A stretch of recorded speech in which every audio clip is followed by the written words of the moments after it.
And so, without any further ado, it's my pleasure to bring to the podium the Chancellor of UALR, Joel Anderson.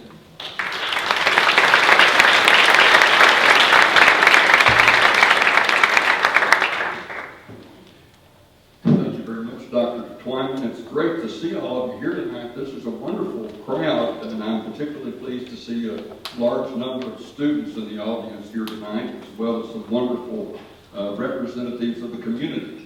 This was an event that was planned in pretty short order, and our panelists, we're in their debt for accepting the invitation on short order and being a part of our program tonight, and I think we're going to have a really fine program. I'm going to save most of my comments until after the panel, and I'm going to issue a challenge to the religious communities, the religious leaders of our community. But I do want to say at this point in time that in Ferguson, Missouri, one event set off a community crisis, and it was a crisis that was inflamed along racial lines, not in Little Rock, we hope.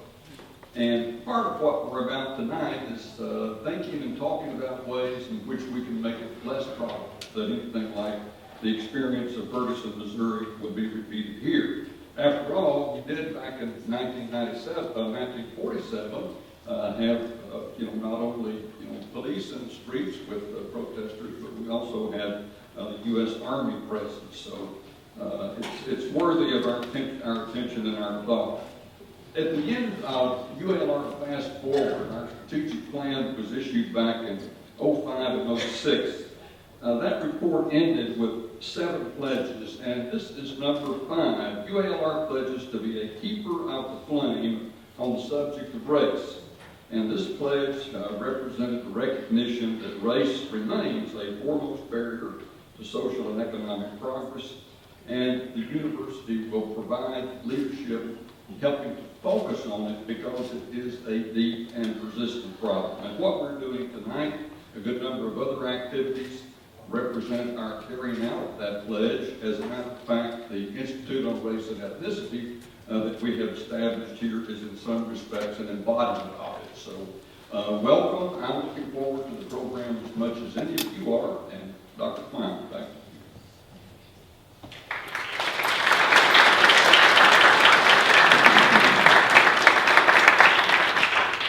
Well, at this time, I'm going to call to the podium our panelists for this evening. I can't tell where your name tags are from here, but I'm going to call you in the name that in the order that you're listed here on the program. If you could take your seat on the dais as your name is called. Bruce Moore, City Manager, City of Little Rock.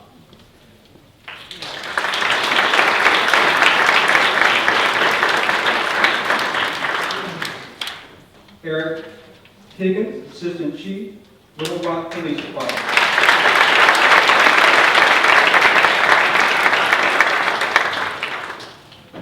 Elder Harry Lee with the Mosaic Church.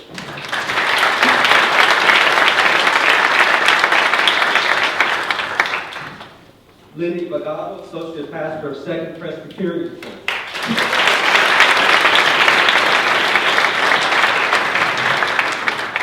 And Phillip, Senior Pastor of St. Mark Baptist Church.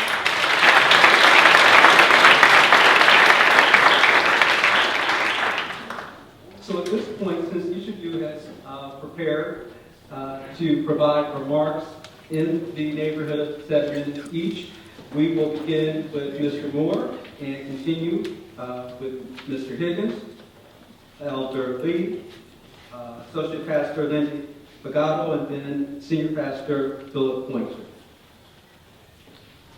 Thank you. First of all, I want to thank Chancellor Anderson and the ULR family for pulling this forum together. As the events were unfolding in Ferguson, and this is something I do whether they're unfolding in Chicago or Charlotte or Austin or Ferguson, Missouri. We begin to study the reaction of the city, the reaction of the municipality, and to ensure that we're prepared if something, God forbid, would happen like it happened in Ferguson. So it is something that it's been on our minds, it's been on our plans, as we've been talking with Chief Buckner, and Chief Buckner regrets that he couldn't be here today. He's having his last Meet the Chief forum in Southwest Little Rock this evening, but we're very glad to have Assistant Chief Higgins with us. And I think what's so important is that as we look at the incident and we look at the response, not only right after it happened, but as it continued to unfold, the one thing that I saw that was really lacking was just a dialogue. Just a dialogue with the community. And you don't do it by hosting a press conference and allowing everybody to shoot questions from the audience. You get people in the room and you talk about what are the issues that are, what's causing this right now. But not only what's causing it, how do we need to do a better job of dialogue and communicating with our citizens? And I think when you look at what the community could do to promote and support more positive relationships, we're going to let Chief Higgins talk about some of the things we do that we've initiated. But the most important thing is that we constantly need to hear from you all. We constantly need for you all to say, here are some things that we're dealing with. There's a lot of assumptions that people make that, well, the city knew about this, they know about this, and that's not always the case. You know, as municipalities developed, we were really developed to pick up the bad guys, put out the fires, and pick up the trash.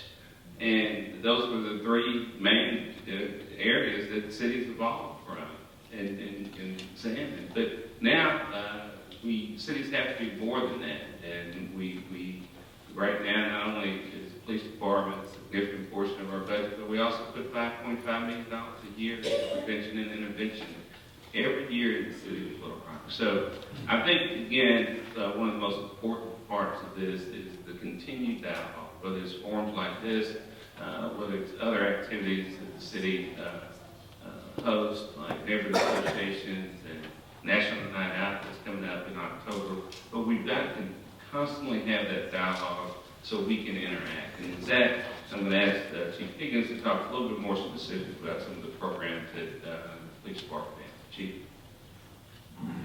Thank you, Mr. Moore. Thank you for allowing me to be a part of this.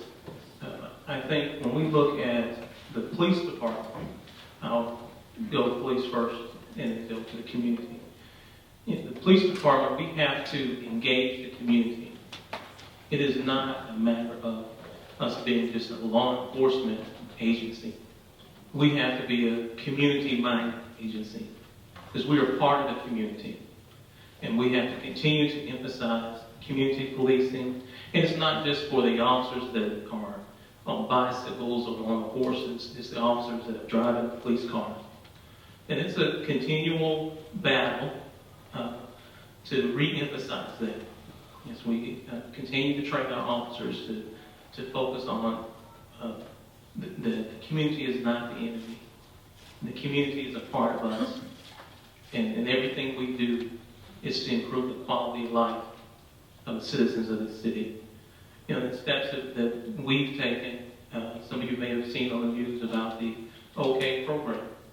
It's a wonderful program that Sergeant Willie Davis runs with Officer Turner. And that program is directed toward African American students, African American male students. And some people wonder, why do you do that program? Why is it focused on the African American males? Well, if I look at my homicide rate, when any given year, anywhere from 75 to 80% of my homicide victims are African American males. And in any given year, 80% of the suspects we identify or arrest are African American males. It's the issue that we have to deal with. And even though the program targets African American male, no male student in Little Rock School District will be denied an opportunity to be a part of the program. It's focus of it. We also have a police athletic league who's been getting started. They're trying to push forward with reaching out to kids. Now that program, while that's toward all students, we're seeing a lot of young ladies involved in the program, and that's really something we're excited about. It's important. This next program I mentioned is important. It relates to what the community does, and that is our Citizen Police Academy. I don't know if anyone here has ever gone to the Citizen Police Academy, but it's an opportunity for people to see what really goes on in the police department, how we train. You get to ride the police car on calls with the officers, see what really goes on, have an understanding of the job of a police officer. And I would encourage anyone that want information about that to see me. I can give you information. We're getting ready to start Citizen Police Academy now. And if you have a pen, 371-4636, 371-4636 is Sergeant Sandra Davis' number, and that's who you can contact about that. But to what citizens can do, you have to get to know your law enforcement agency, know what we're about, know what we do, and understand that when it comes to dealing with crime, dealing with what goes on in the community to improve the quality of life of the community, it's our responsibility. But it's as citizens, it's our responsibility, and we have to build relationships with each other. You have to own your police department, hold us accountable, hold the city government accountable on what type of law enforcement agency you have. This is in your department. Thank you.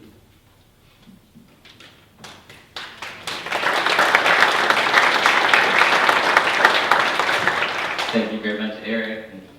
Likewise, I'm so delighted and humbled to be here representing the churches in Little Rock. I can't tell you how humble that makes me feel as a leader in the community, as a pastor for the last 12 years. I've known Eric for as many years as I've been here, and he is as engaged in the community as any pastor is.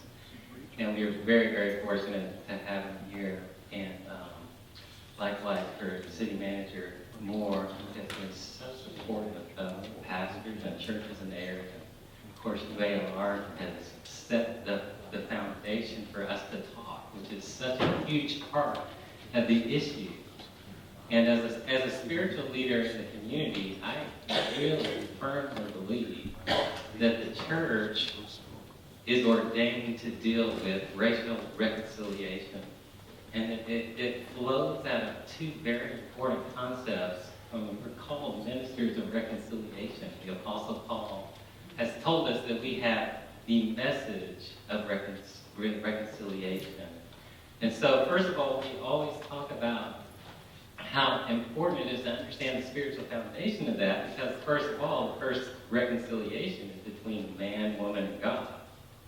And that's deeply spiritual. And to ignore that fact is to basically deal with surface level issues and not the root. And as a secondary aspect of that reconciliation ministry, what I like is the description that, again, the Apostle Paul says, is that we are reconciled one to another in the same body as we are reconciled to God. And he says that I love the expression he uses, it says the dividing wall of hostility is destroyed between two really different groups of people. Of course, Paul was talking about the Jew and the Gentile who had completely opposite worldviews, not unlike what we see today happening. Just different understandings, different perspectives, different experiences, different realities, different social structures. And what I like about that is that as this spiritual thing is happening, the reality and the practicalities of the relationships should be happening too. And the important thing, in my opinion, as a minister of the gospel, is the fact that it should be in that order. Because what we always say is that our church, Mosaic Church, is not focused on racial reconciliation. But I can tell you one thing, a lot of racial reconciliation happens at my church. Because we have a lot of different people with a lot of different perspectives who are focused on this part And so this part becomes right. And so how does that actually practically work itself out? Well, I can tell you that I feel like one of the things we've done well over the last 13 years is just get so many different people in the room together who were willing to focus on this aspect. And it's caused incredible amounts of reconciliation at the human, personal, heart level. And an example is I saw one time a Muslim, a Palestinian, and a Jewish man who have all been reconciled vertically, lock arms, and lead our entire congregation in prayer. Where else are you going to see that?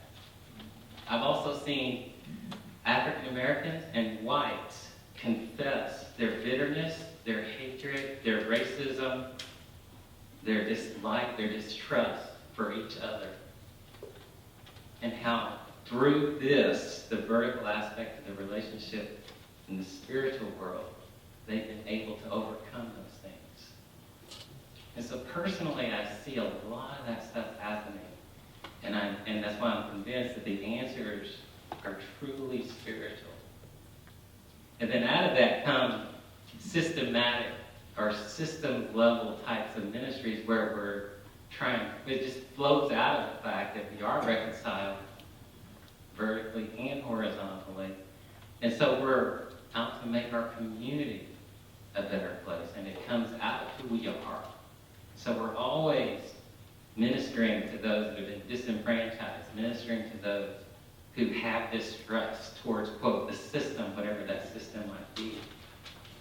And it's certainly not any work of man, and we certainly don't brag and take credit for it, because it really, honestly is a work of God. So I don't know what to say other than that, but I'll leave it at that. Thank you very much.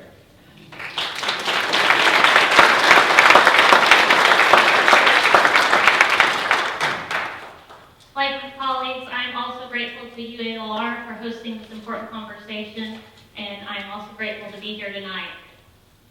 When thinking about the role that churches and other religious groups should play in promoting racial reconciliation, the first thing that comes to my mind are lines from my denomination's A Brief Statement of Faith, which reads, "In a broken and fearful world, the Spirit gives us courage to pray without ceasing, to unmask idolatries in church and culture, to hear the voices of people long silenced, and to work with others for justice, freedom, and peace."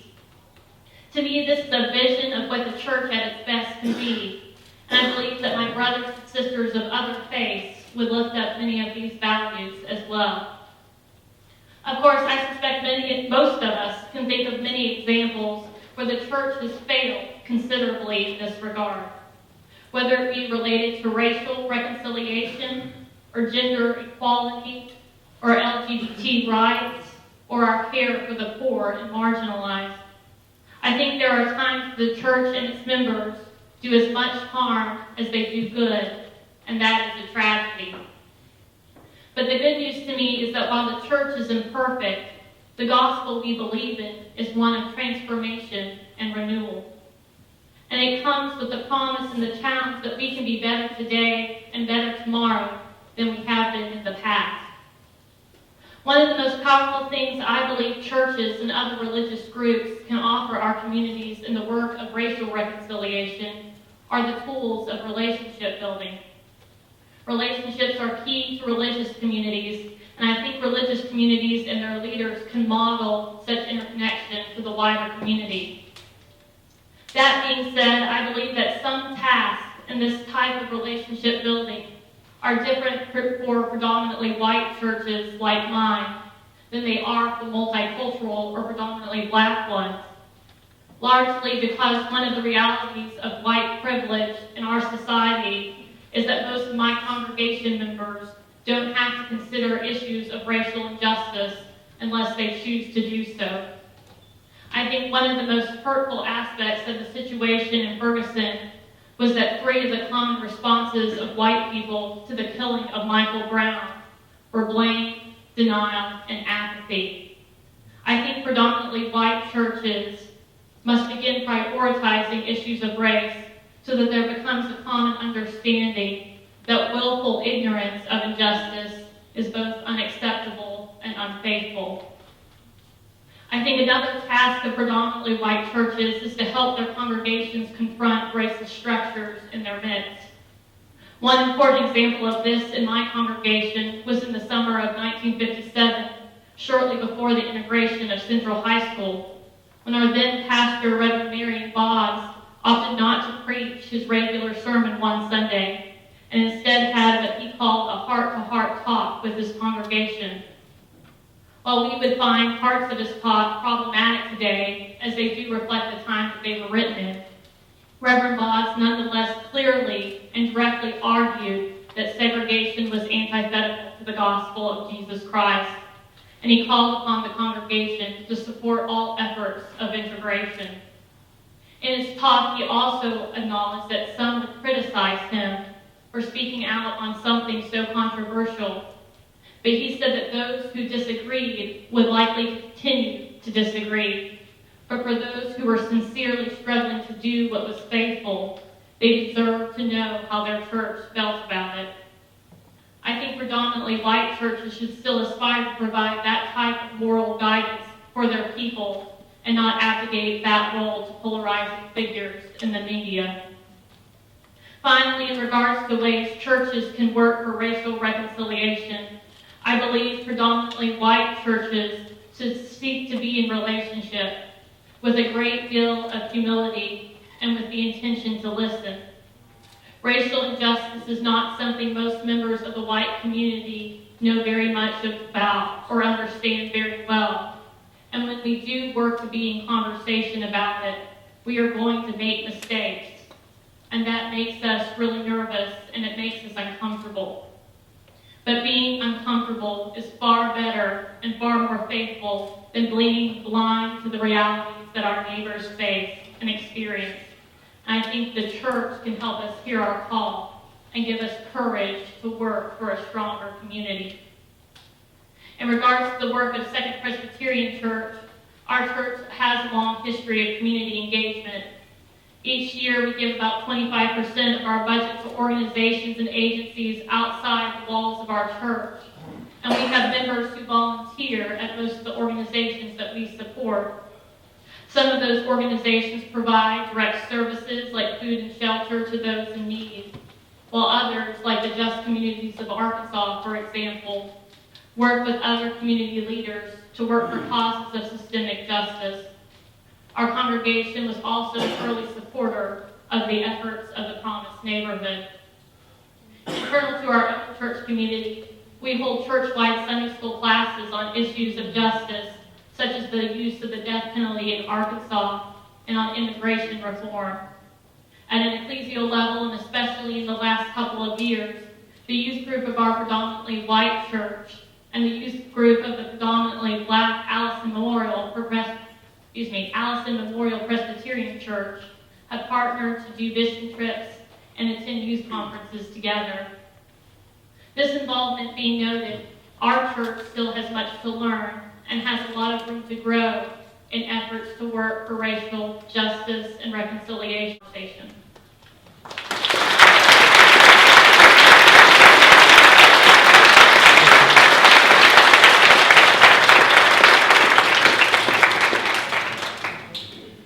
First, let me say thank you to Chancellor and staff here at UALR for inviting me to participate in this panel.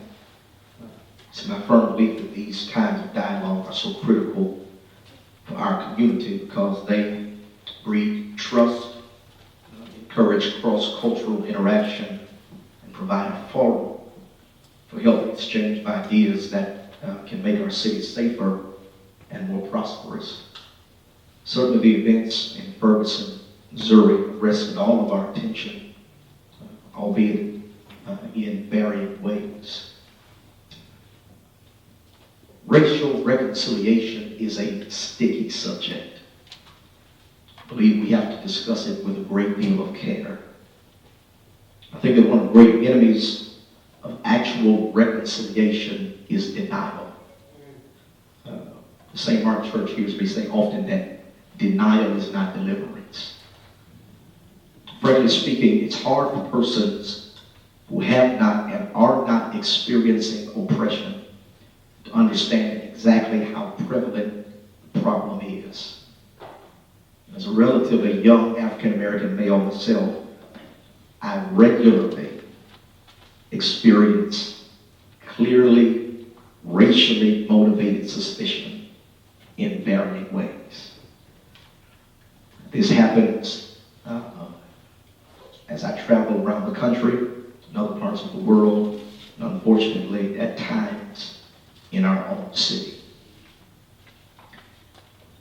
It's sticky because racial injustice is often allowed to be overt because it is no longer systematic. So because the laws on paper claim equality, those who do not provide equality for others are often given a pass because they do not openly violate the law. I believe that one of the great struggles with the Ferguson incident, which for those in African American communities around our country is not surprising or particularly special, other than the fact that it received extensive news coverage. One of the great struggles that those in our community face is that had the circumstance been reversed, the young African American male would have been arrested immediately and made to prove his innocence, as opposed to the officer who is presumed innocent until proven guilty. This is intensely personal for me. I have 3 young children. My daughter Gabby is here. She is 15 years old, at 10th grade at Central. I also am the father of 2 young African-American bright boys.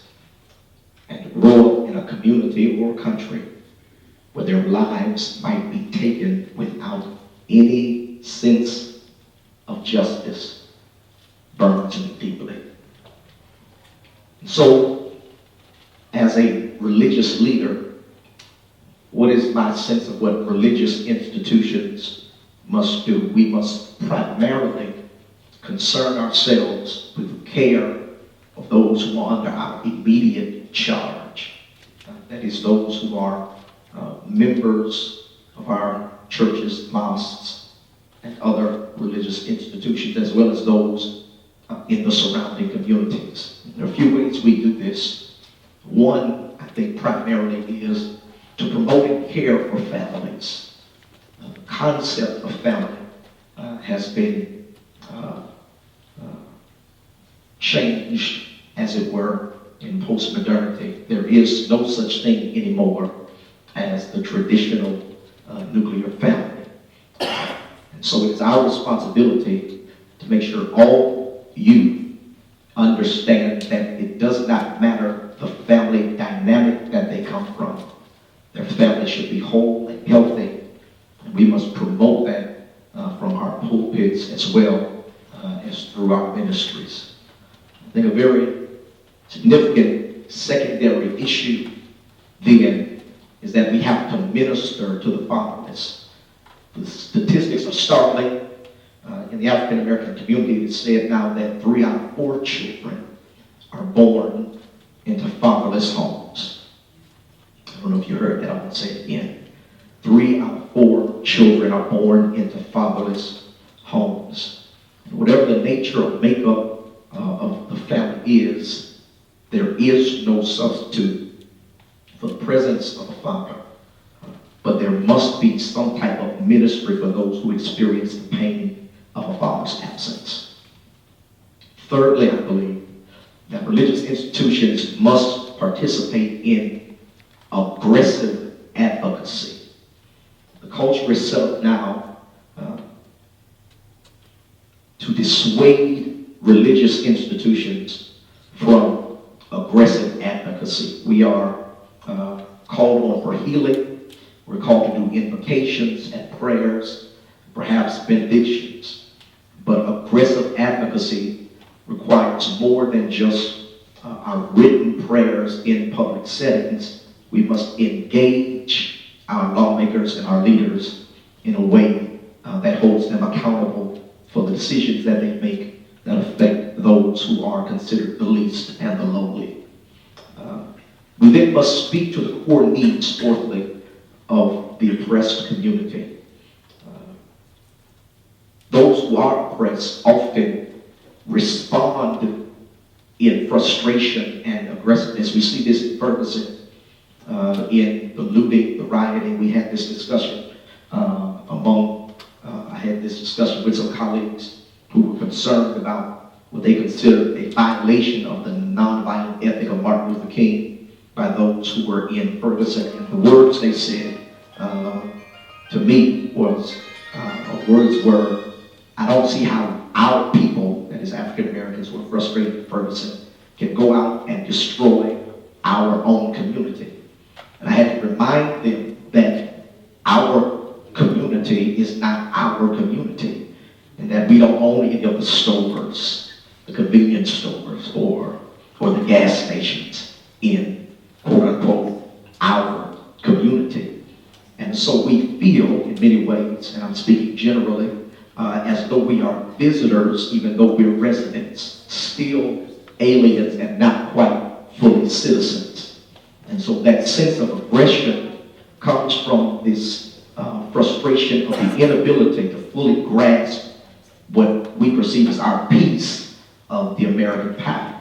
And so we must speak to the core needs of the oppressed community and encourage the oppressed community to speak up not just for itself, but to diligently work to claim its place and space in our nation. Then we have to serve, fifthly, as the conscience of the community. There must be a moral standard that is non-negotiable. And I believe that religious institutions in particular have the prophetic responsibility to hold our leadership to this non-negotiable moral standard that does not measure the value of a life by a person's address, socioeconomic status, educational level, skin color, or gender, but rather by the pure fact that that person has been made in the image of God and therefore should be treated with respect. And so in particular, what does the St. Mark Church do? It is my particular belief, and I say this often in our church, that a church cannot consider itself spiritual if it's not social. And so that means that we are empowering those who are the members of our church to be informed about issues in our community, to be fully engaged in advocacy and justice issues. And I believe in a strange way that often what we want churches to do as institutions should be done by Christians as individuals. That is to say that the St. Mark Church cannot come out as the St. Mark Church and say, this is what we believe, but it must be the individual persons who speak up and make themselves a committee of one, a community of one, to speak up for issues of justice and concern. And so to avoid the circumstance of Ferguson, I believe accountability is primary for our communities in that way. And so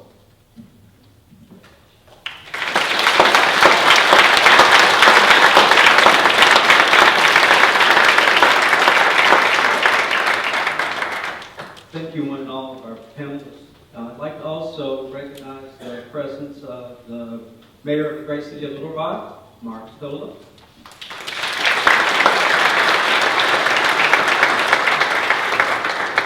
At this time, we want to get into really the dialogue portion of this evening. And the best way that we can accomplish this in an orderly fashion is that you've had the opportunity to hear from each of the 5 panelists, and hopefully that provoked some thoughts, reactions, responses. And so what we would ask of you, for those who have a question and or comment, and if you have it specifically addressed to an individual, If you could just, raise your hand, and you don't have to have the question just now, but we'll have to start it here soon after the first person. If you're able to speak loud enough that all of us can hear us, you can stand in place. If you have a softer tone, I would ask that you move to the aisle and speak so that we can hear you, in particular if you have a question that is to be addressed to one of the panelists. So at this time, we're going to open it up to the floor. Yes? I've heard a lot about the racial disparity and how the incident was in the initiating event. But one of the things that I have not heard from the panel was the overt militarization of the police and its hostility against the Second Amendment right to amass as citizens and to protest. And I'd love to hear any of your comments on that.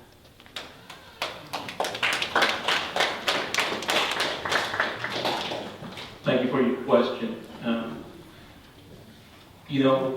When we respond, when law enforcement responds to a situation like that, do you expect us to come out in military force? No. I think that's one of the things that we can all look at, and I think a number of police agencies have looked at and chiefs have spoken out about, is that the initial response. They showed too much force. I agree bringing military equipment out. Some of the weapons they had was not an appropriate response. As a police agency, we have to recognize what's going on in the community.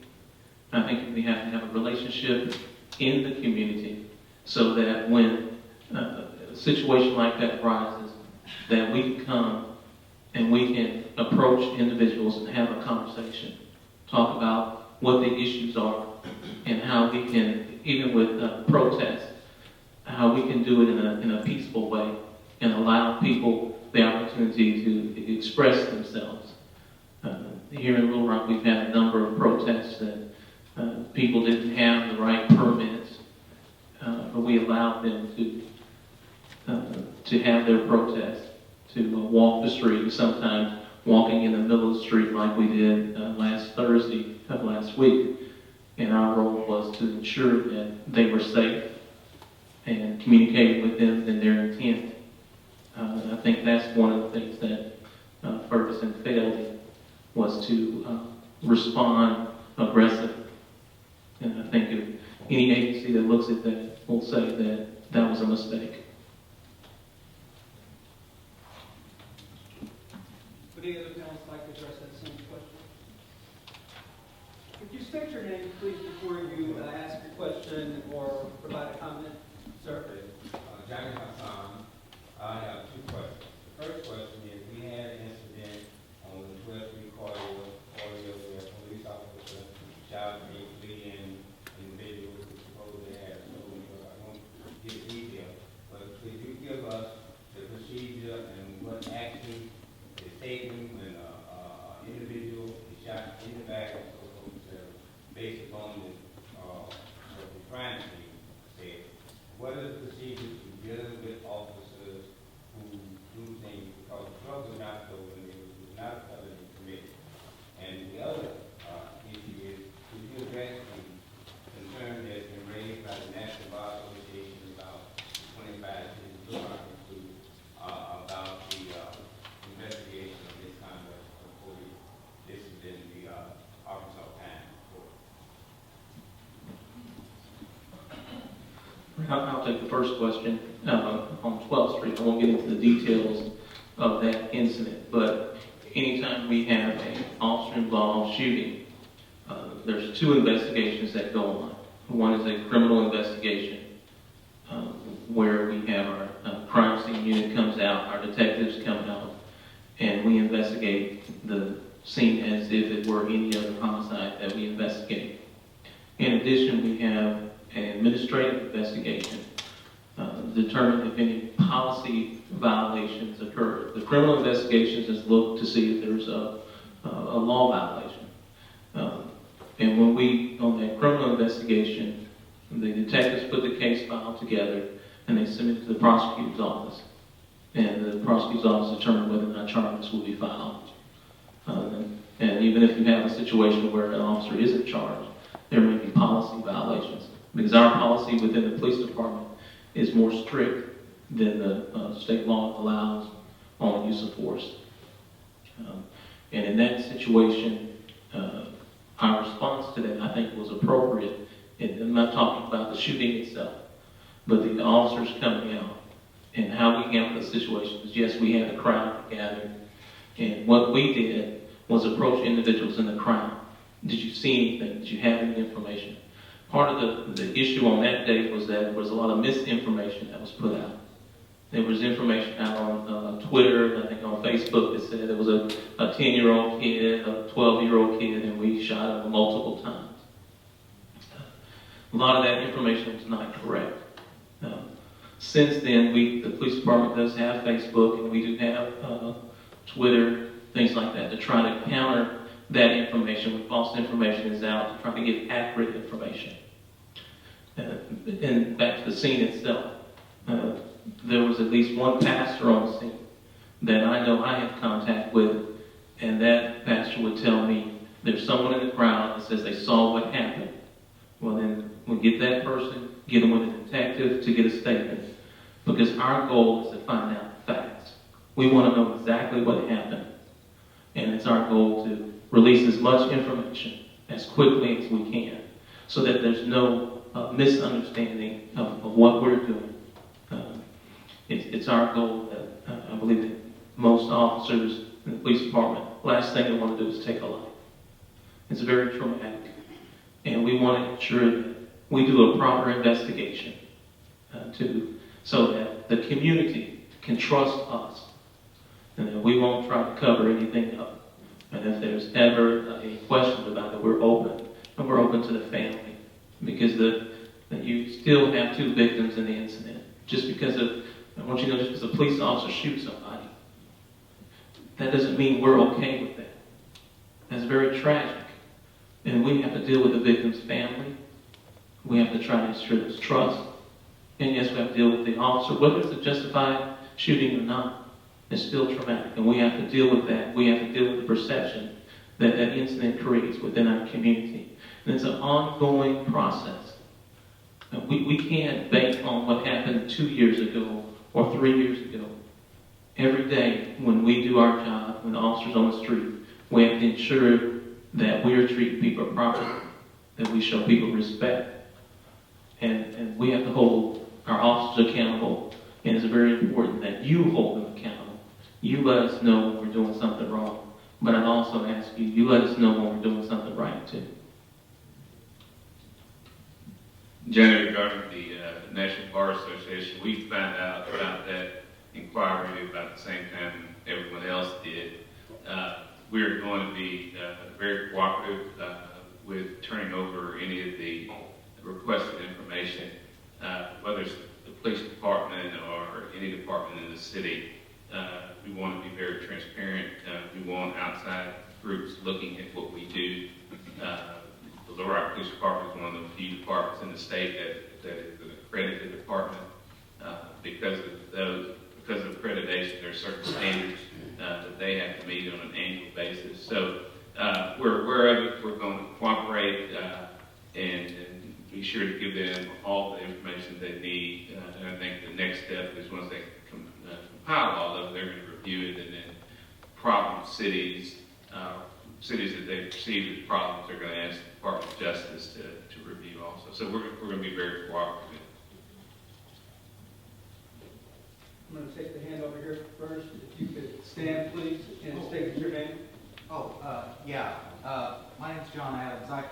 I had the 12th Street shooting on my mind as I came over today myself, because the police story as originally presented, I won't say it wasn't credible, but it didn't make a lot of sense. Now, I'm used to people behaving in a nonsensical manner, so that doesn't prove it's false. But it wasn't terribly believable either. And I wonder if it would not be more believable if, and I know you try to treat a police shooting like any other shooting, but that's like saying we treat internal incidents like external incidents. It can't be done. And I understand you have an administrative review process with all this, but isn't it time for not just the obvious civilian review board? I think that's a no-brainer. But isn't it time perhaps for the Little Rock Police Department to not investigate criminal activity or suspected criminal activity on the part of its own officers?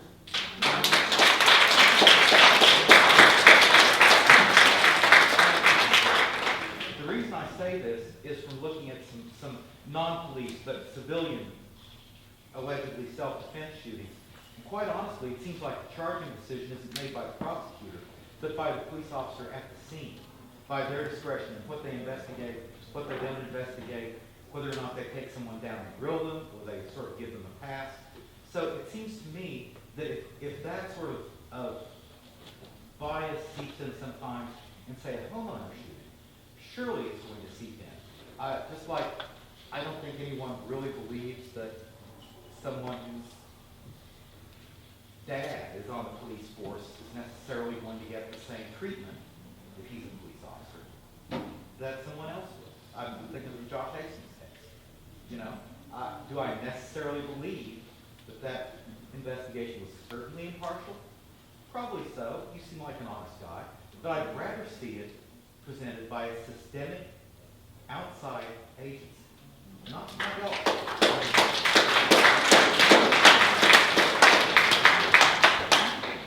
I appreciate your comment and your honesty in that. In that particular instance, you're referring to that person was charged. And we don't prosecute the case, but we provide the evidence for the prosecution. And it's unfortunate how that case turned out, I think. As far as investigating ourselves, that is something that we think about, that we have to ensure that we're doing the proper investigation so that we have the trust of the community. Now, I would not be one to sit here and say that if the community came together and they wanted a review panel or citizen review, how could I be against it? Because I'm a part of this community, and the community sees that, then that's the direction we go. But also want you to know, we do have citizens of this city that's on our Civil Service Commission. When someone files a complaint against an officer, and let's say internally the department feels that the officer did not violate the policy, they can appeal that to the Civil Service Commission, and they will review that file and make a decision. And even if we terminate that officer, terminate their employment, they still have a right to appeal to that Civil Service Commission, and they may very well get their job back, or the discipline that's handed out may be more severe or maybe less. Here's a gentleman to the right here. State your name, please. Yes, Brother Maurice, this is geared towards Mr. Bruce Moore. It's kind of piggybacking off of the gentleman over there. Basically, the incident with Mr. Hastings in question. I believe we had a racial diversity meeting before over on 12th Street. And before the incident with Josh Hastings, there was an officer that had been recently fired that brought up the case for Josh Hastings. And the reason why I'm directing my question towards you, Mr. Moore, is why wasn't there anything done about Mr. Hastings attending that Klan meeting prior to the killing of Bobby Moore?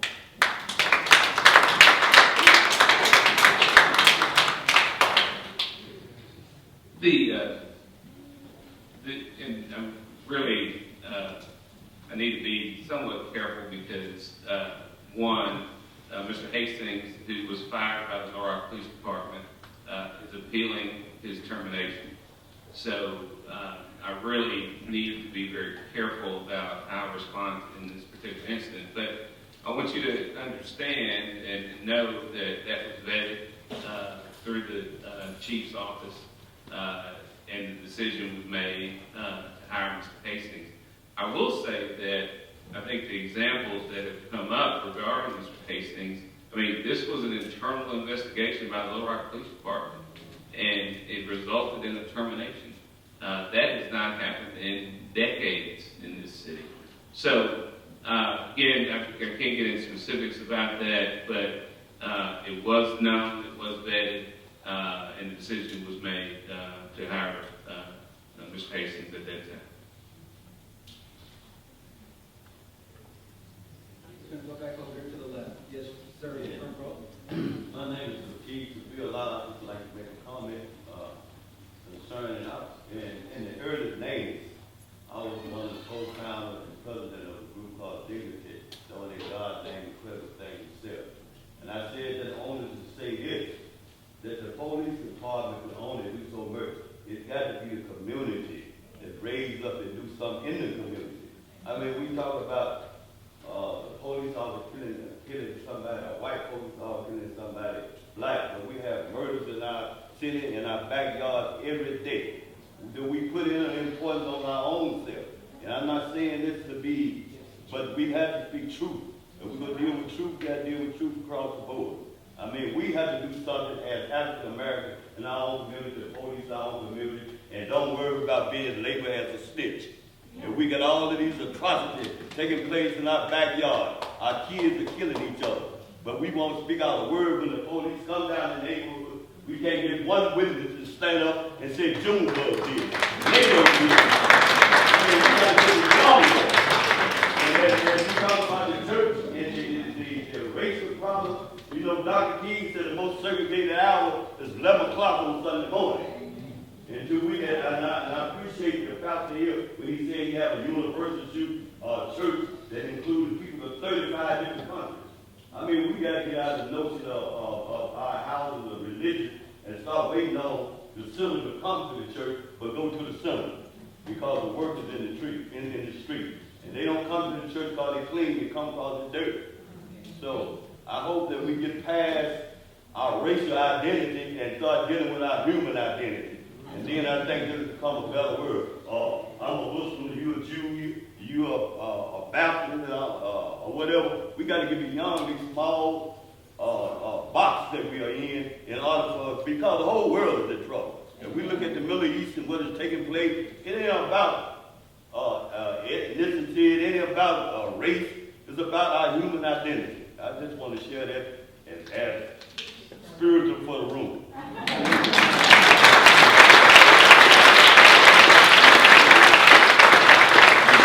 May I make just one comment, please, about that? First of all, thank you for that, brother. And we are a multi-ethnic church, not a universalist church. There is a theological difference, to be clear. But I did want to say that your statement of Dr. King is so appropriate. And we often say, kingdom of heaven is not segregated. Why on earth is the church? And so most of our efforts, as we talk about the two types of reconciliation, are focused towards breaking down those barriers. And there's nothing like relationship. That's exactly what we talk about all the time. Heart-to-heart relationship to build understanding and break down those walls. And I can tell you story after story after story of people who have come to greater understanding. They depoliticize the statistics when the person killed is the son of a brother or sister, or as we become brothers and sisters, or becomes a nephew or an uncle of a brother and sister, instead of another one of the statistics that's being politicized on both sides of the aisle for their own gain. So in our philosophy, relationship is key, and cross-cultural relationships are key to breaking down those barriers. Thank you. All right, Kim Marshall. First of all, I find this entire forum incredibly problematic. From the title, not in Little Rock, to what that gentleman said, to the fact that the panelists are falling back on racism bingo. The fact that you have a multicultural church, this is not a human problem. This is the black community. And you are once again ignoring the fact that our children are being murdered. And the fact that slavery is a systemic, institutionalized problem in this country. Like, you can't say it's a human problem, black on black crime, when you don't address the intersectional problem of poverty, particularly in the South. And the fact that in we're not. And this is like not something that happened hundreds of years ago. This is not something that's like something brushed off our shoulders. This happened. We have people alive today, black men and women who are alive who remember segregation, who are alive and remember. And the fact is that I can't believe in this entire forum we're not addressing that this is a problem in our city. This is a problem in our community. And that the church, the only thing that I heard was Ms. Vogado saying that she needs to speak to the white congregation. But like the victim blaming here seems to be putting the onus on citizens to address the fact that the police force is complicit in Ferguson, that we're complicit in the fact that rioting and looting taking place eliminates the fact that those police officers were pouring tear gas, which is considered a human rights violation, into communities who are trying to peacefully protest. And we're all trying to pat ourselves on the back without realizing, like, this is more of a systemic problem and issue. If we can't even acknowledge that this happens in our community, then we still walk away feeling great about, oh, we talked about it, it's nice, without ever really addressing the problems here and how we are all. You can be a good person, you can call yourself a good Christian, Muslim, Jew, but the fact is if you are white in the United States of America, you benefit from racism. You do not have to, you benefit, particularly if you're a white male in this country. The fact is we're not getting jobs based on the fact that our names bar us, the fact that we have to be exceptionally perfect, and how our pay, we talk about how white women have decreased pay, and that is a problem, but it's an intersectional problem. Black women only get 10 cents to every white man's dollar. Like, why aren't we talking about those issues and not blaming the black community for these problems that happen? Because racism isn't our fault. It's not.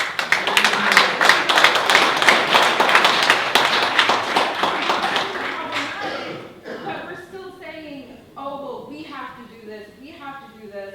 But why aren't these communities saying, okay, look, there is a systemic problem. There are black boys getting murdered because their bodies have been criminalized. Why aren't we addressing that in our communities and understanding that the church was complicit in it, they did support the slave trade, that we have to look at our ugly history and move forward with it.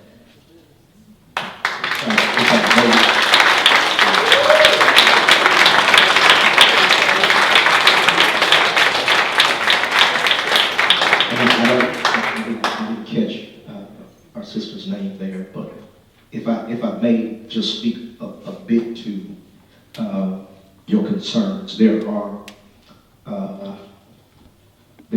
places and spaces for reform, and I think if we understand the intent of this gathering today, our issue is we don't want to have a similar incident in Little Rock, though there have been similar incidents. We don't want to repeat that history. And so I think that the history is beyond, I don't think we need to espouse the evidence anymore. That's why I say denial is the issue now. Denial is the issue now. And so the question is, what do we do about it? Without victim blaming. Yeah, what do we do about it? And so, again, I live this every day. I'm a young black man. By God's grace, I have been privileged to be educated in all things. And so, I live every day with suspicious looks from police, from in stores, even when I'm dressed in a suit. I live with that every day. So the issue is, what do we do? What I cannot do is I cannot make a racist person not be racist. That's what I can't do. What I can do is advocate aggressively for systemic justice and to make sure we hold our leaders accountable when injustice is seemingly swept under the rug. That's what we have to do. Blame is another method of denial. The reality is we can't change hearts, but what we have to do is hold people accountable who claim they want to lead us as citizens. That's what I think we're trying to do through this forum tonight. Over here to the left. Yes, ma'am. Hello, my name is William, and I got a question for the chief, police department. And my question was, do you think that it was just not only that brought the ride about with the police department with what happened in Ferguson, but it was some type of economic condition and racial division that was happening in that city was all added up to the frustration that maybe brought that type of, high unemployment. We've been the most unserved community. It's a lot of issues that we could address that could go back to see why did that turn out the way it did and why is it happening all over the world. It's not happening in one place, it's happening all over the United States. Do you say that it was just the police that happened, or should we address economics as well in our community? I think from the police side of it, I don't believe that shooting incident started the riot. It's what's been happening for the last 5, 10, 15, 30 years. What was the relationship like? How did the community perceive the police? How did the police perceive the community? How did they treat the community day in and day out? I think part of that, the reaction that the community had was, I'm fed up. But when we also look at our communities, we have to look at economic opportunities. We emphasize that, we tell our kids you have to get educated. You need to finish school, get your education so you have an opportunity. Well, our kids have to see an opportunity for something, an opportunity to get a job that can pay for the things that you need day to day. I've read a study that talks about students in college, that you can find a student that may be selling drugs in college so that they can be prepared for spring break. But unfortunately, we have kids in our community that are selling drugs, some of them, to help take care of the family. That's a reality that we live with. And if we're going to address the issues in our community, if we're going to address crime, we have to address the economic opportunities in our community. It's not enough to just tell a child to get an education. They have to see someone that looks like them, that's working, that has a job, that's providing for themselves. So I think economics had I don't have all the details of Ferguson's, I don't know it. But I would say economic opportunity always is a factor. Take a question from maybe the last one from a person who hasn't spoken yet. Ma'am, have you spoken? No. Okay, please. So, my name is Rachel Tennell, and I'm actually a native of St. Louis, and several members of my family live and grow up in Ferguson. There's been a lot of speculation and a lot of discussion about relationship and community. Those words have come up a lot. My initial thinking is we all define those words very differently conceptually. And there was a mention that there needs to be relationship. Well, I don't think that, I would argue that there is a relationship going on in Ferguson, and there is a relationship going on through much of St. Louis. There has been one. It's the type and the nature of that relationship. We've speculated a lot on what could be done, what might the causes be. I'd like to hear a little bit about, especially since I'm new to Little Rock, you all might be leaders or figures, or I guess I might run this panel, a little bit of speculation about how we might address relationship. What do we do to take a negative relationship, which we see in Ferguson, and see in many different places throughout St. Louis and other areas, because St. Louis is very racially charged, okay? Growing up there, I feel it. But how do we then take negative relationship and bring it to healthy relationship on both sides? I'll take the first stab at it. I truly believe it is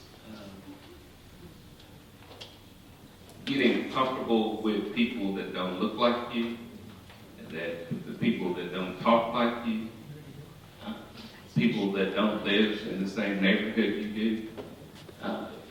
I truly agree with that. I've talked about this over the years, and Joyce too. And it truly is, you've got to be willing to get out of that comfort zone. And for so many of us, we have very diverse, depending on what you do, you have a very diverse work environment. But after you leave at 5 o'clock, it really is no longer diverse. And it doesn't become diverse again until 8 o'clock. And so I truly believe, and we don't have all the answers, but we've got to be able to get out of our comfort zone, go to places and eat dinner with your colleagues that you've never been and spend some time on the weekends with them, getting to know them individually, getting to know their families. I truly believe that if we can, I truly believe that if we can begin to improve relationships and people understand each other a little bit better, then Little Rock and this country will be in a lot better shape.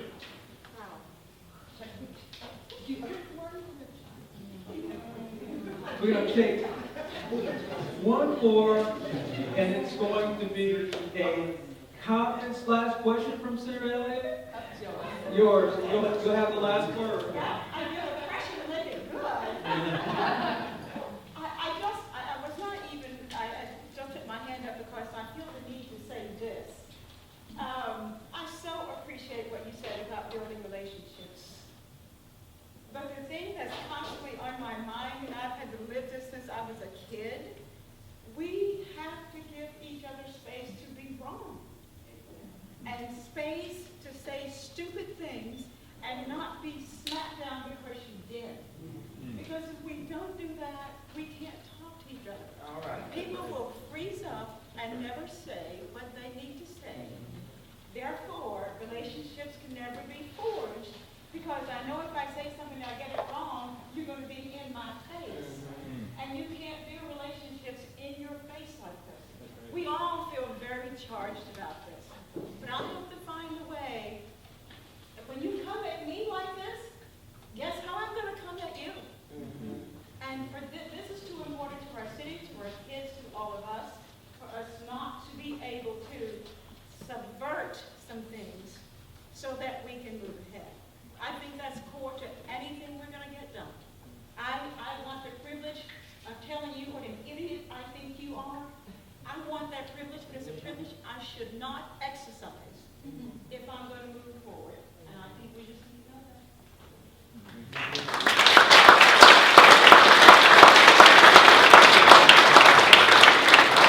Let's also give another hand to our panel, please.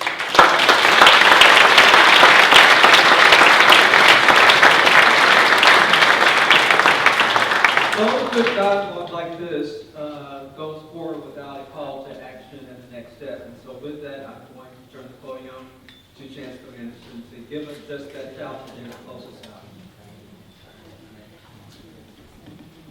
Well, the challenge is going to be focused. I think it will also be unusual, but I first want to say also a big thank you to the panel and a big thank you to everyone who spoke up and made a comment or asked a question. And that certainly made it an interesting evening, a stimulating evening, and I don't know your experience, but I come to events like this and I always leave dissatisfied, and I'm confident that most of you will too. Nonetheless, they're very worthwhile. They stimulate us. We ought to keep coming to them. All of us want a good and peaceful community. We all want a better community than we have today. And if it's about a better community, if it's about making a better future come sooner rather than later, then it's all about leadership. And when a community experiences a crisis like Ferguson, Missouri, it's predictable that communities, citizens, and commentators and pundits will focus attention on public officials and call them to account, especially executive officials like the city manager, law enforcement officials like the assistant chief of police. And typically these individuals are questioned and criticized for their lack of preparation for the crisis, their handling of the crisis, and indeed for their plans for avoiding such a crisis in the future. And it's appropriate and logical that they be so questioned because they are the responsible frontline people. However, others share responsibility for the conditions of the community and the well-being of its citizens. Tonight, we've heard from our city manager, one of our highest-ranking law enforcement officials, and with our last three panelists, we focused on a second group of leaders, those here, and there are many peers across the community, to whom I wish to issue a challenge to step up and play a clear, sustained, that's the key word, sustained role of leadership on the issue of race for the sake of the future peace of our community. And I do refer to the community's religious leaders, preachers, priests, rabbis, pastors, imams, bishops, and so on, men and women who regularly fill the pulpits across the community. Why a challenge to them to provide leadership on issues of racial and ethnic prejudice and discrimination? First, in the surveys of racial attitudes conducted annually by our Institute of Government, we asked the citizens of the county which groups you feel could best lead in improving race relations. Religious organizations, local schools, local governments, or businesses. What we learned was that African Americans ranked religious organizations as first on the list, and whites saw local schools and religious organizations as statistically tied to lead on this issue. So in both cases, churches are at the forefront in their standing and credibility in the community leadership. Second, why a challenge to religious leaders. There are many of them in Pulaski County. And according to hometownlocator.com, there are 523 churches listed in Pulaski County, 523. There are also 3 Jewish temples or synagogues and 3 mosques. So that's 529 in all. So a third reason, the persons who fill these 529 pulpits across our community have unmatched opportunities to shape attitudes and values, which are matters of the heart. And how many times have we heard it said in our lives that at the end of the day, racial prejudice and discrimination is a matter of the heart. On a regular basis, I want you to hear what I'm about to say here. Think about this. On a regular basis, religious leaders stand before audiences of willing listeners, both young and old. Audiences who respect them, who take them seriously, and who listen to them frequently. Now that's quite a statement if you stop and think about it. What other group of leaders across our community is accorded the prerogative of talking regularly to you and me and our neighbors about what is right and wrong, to repeatedly educate and exhort us about living on a higher plane, one better for us and also beneficial to our neighbors? Not public officials, they don't match that opportunity, that audience. Not educators, not doctors, not lawyers, not business people.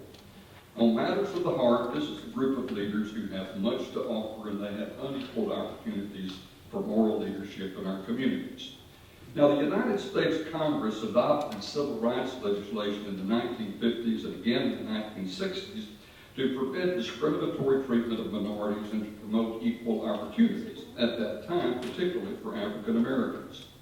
Such laws are necessitated when our communities are failing on racial justice. churches and schools across the country were not successfully shaping the hearts of succeeding generations toward racial equality.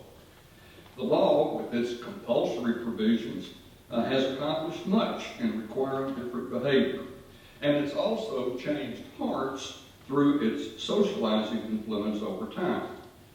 However, the law only goes so far in promoting a good society. The hearts of people are the key to a community of people whose behavior is characterized by mutual respect and compassion. In times of crisis and conflict, people expect the religious leaders of the community to step forward and play a role, as they did in Ferguson, Missouri. And one of the pictures in the loop that you saw before the program began included a picture of that.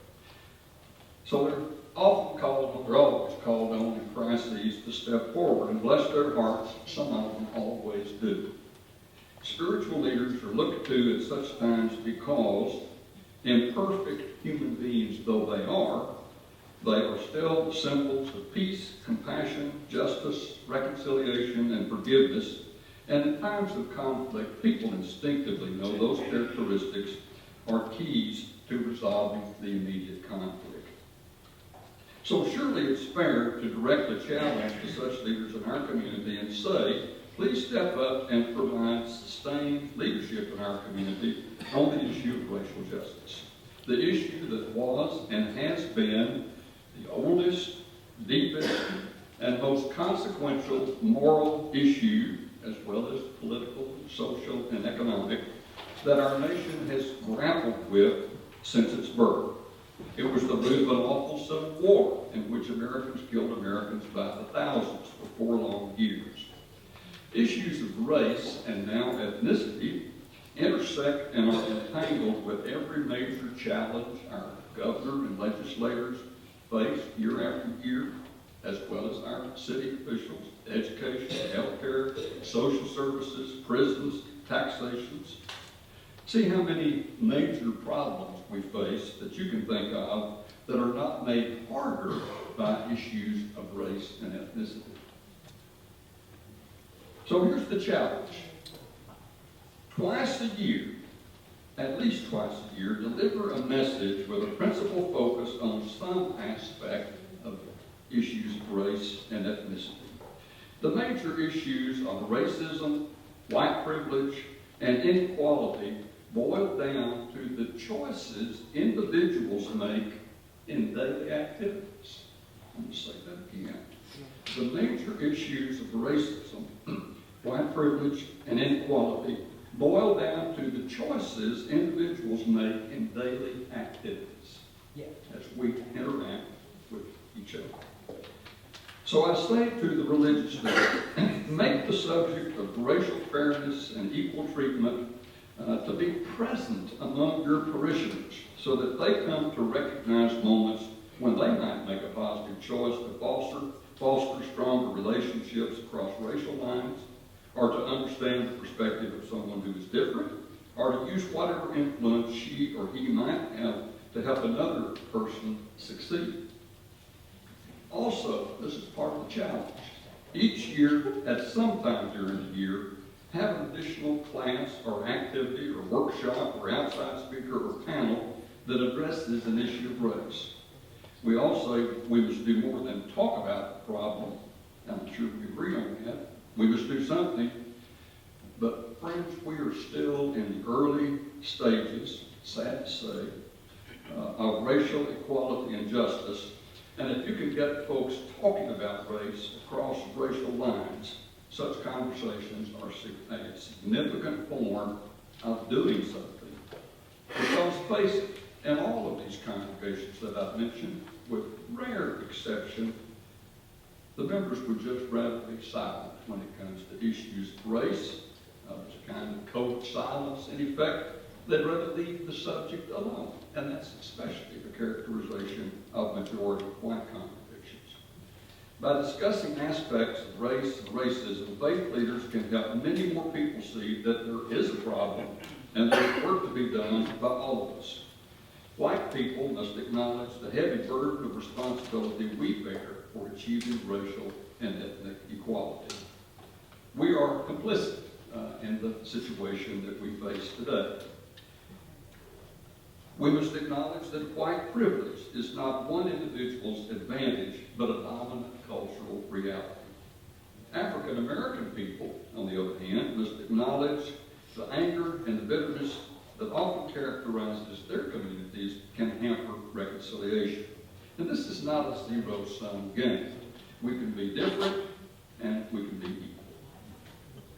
The challenge to the ministers, priests, the rabbis, and so on is that in some way you address the subject on a regular basis.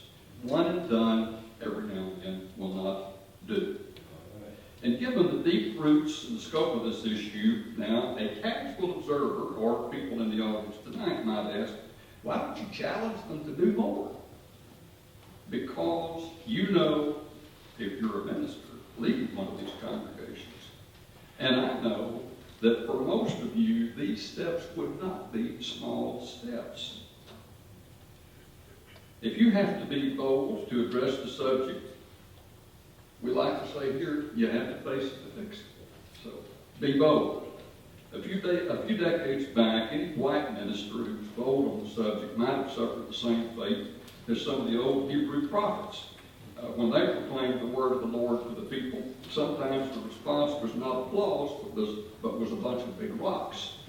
And I believe it's safe to say that today that's unlikely, although sometimes if you do what you're being challenged to do here, you may have to strain to hear the applause. And to the religious leaders, I further encourage you to find ways to work together, either within your own fellowship or denomination or across those boundaries with others, interfaith groups and ministerial alliances. This is an issue in our community which transcends differences in doctrine and traditions. We should be able to work together. You can learn from and encourage each other, and there's always strength in numbers when on a common front. So let me conclude. What happened in Ferguson was sparked by a single event. The aftermath in the community, however, resulted from decades and generations of the racial divide, the distrust, and the lack of respect there among racial groups. And respect and human compassion for those who are different is a matter of the heart, the purview of faith leaders. And although the choices of whether and how to proceed with your religious leader within your own congregation is in your hands, I would not presume to tell a rabbi or a minister or an imam how they ought to do it, how they ought to work it into their program of sermons or their educational program or the activities of the congregation. They're all different, and they're entitled to exercise good judgment on doing that. But do something on the issue, and do it on a regular basis, a sustained basis over a long period of time. The university can be a helpful source of information in your efforts to affect this central community issue. We have more than a decade of surveys on numerous aspects of racial attitudes in Pulaski County. And also, I think it would be very helpful if religious leaders and citizens had more knowledge and information about the history of race in Arkansas. We are all ignorant on that front, that history that has shaped us. And the Institute on Race and Ethnicity here invites any and all religious leaders in our community, and anyone else too, to sign on to an email list on which once a quarter an article or on some aspect or incidents involving race in the history of Arkansas will be made available. We're not going to overwhelm you, but we'll push an article at least once every quarter. The Institute has a website that lists other resources that could be helpful in this ministry. Our history faculty and students and others, I'm glad to say, are hard at work on researching and writing these stories from the history of our state. And they can help to inform an initiative on race and ethnicity in the various congregations. Now, I'm not going to make wild predictions about the difference something done today will make in the future. But I will certainly say this. Over the next decade, if twice a year messages on the difficult subject of race were delivered in several hundred pulpits across Pulaski County, And if another dose or two were administered to those congregations each year for educational programs and related activities during the course of the year, it would help move the community forward. Remember, there are 529 of these leaders, these congregations in our midst. No one can prevent a Ferguson's-type crisis here in the future. But the religious leaders of the community, together with sustained attention and leadership, can make such a crisis much less likely. That adjourns our meeting. Thank you for coming.